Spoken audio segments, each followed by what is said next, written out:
देश और दुनिया में एक बार फिर गरीब अमीर के बीच के बढ़ते फासले को लेकर बहस छिड़ चुकी है। दुनिया भर की गरीबी और असमानता का अध्ययन करने वाली संस्था ऑक्सफैम ने अपनी नई रिपोर्ट में लोगों के बीच बढ़ रही संपत्ति की असमानता को उजागर कर दिया है।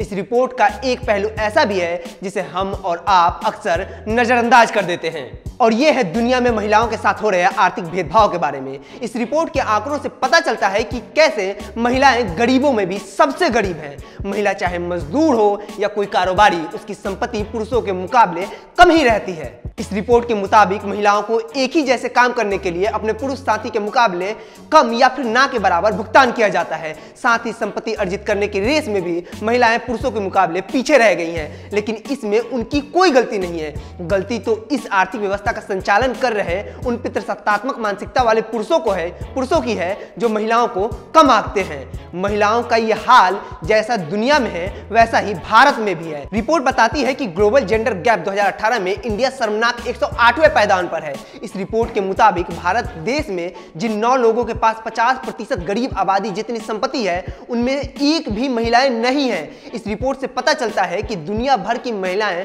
पूरे साल में 710 लाख करोड़ रुपए का ऐसा काम करती है जिनका उन्हें कोई भुगतान नहीं किया जाता है। यह हैरानी की बात नहीं है, क्योंकि आज भी भारत के कई घरों में महिलाओं को बाहर काम करने नहीं दिया जाता है। अगर वो काम करती भी हैं तो उन्हें या तो घटिया व्यवहार का सामना करना पड़ता है, जिसका उदाहरण मीटू मूवमेंट से जुड़ी कहानियां भी हैं, या फिर उन्हें अपने काम के हिसाब से पैसे नहीं मिलते। ना ही गांव की कोई लड़की अपने काम का सही दाम पाती है और ना ही शहर की। पिछले साल आई सरकारी रिपोर्ट के मुताबिक महिलाएं पुरुषों के मुकाबले कम कमाती हैं, भले ही उनके पास पुरुषों जैसे ही एजुकेशन क्वालिफिकेशन क्यों ना हो। पुरुषों के मुकाबले महिलाओं की नौकरी जाने का खतरा भी ज्यादा रहता है। बेरोजगारी को लेकर हाल ही में आई CMIE की रिपोर्ट बताती है कि पिछले एक साल में जिन 1.1 करोड़ लोगों की नौकरी गई है, उनमें 88 लाख औरतें थीं। मतलब एक तो नौकरी का अभाव अगर हो भी तो आमदनी का कोई ठिकाना नहीं।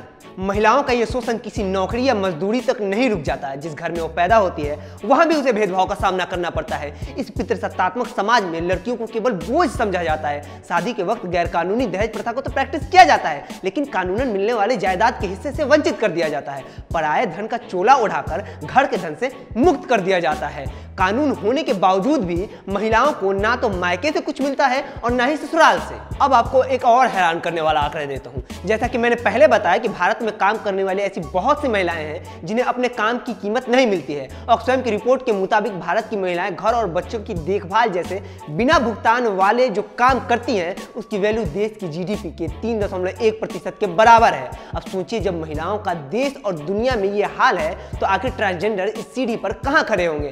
हमेशा से तो ये समाज पुरुषों की जागीर रहा है और बाकी जेंडर्स का हक मारता रहा है। गैर बराबरी की इस चौतरफा काई को कैसे पाटा जाएगा? एक तो अमीर और गरीब के बीच का अंतर, दूसरा महिलाओं और पुरुषों के बीच का अंतर। जिन सरकारों की जिम्मेदारी गैर बराबरी को मिटाना है, जब वही इस अंतर को बढ़ाते जा रहे हैं तो सुधार की कोई बड़ी उम्मीद दिख ही नहीं रही है। कम से कम मोदी राज में तो बिल्कुल भी नहीं।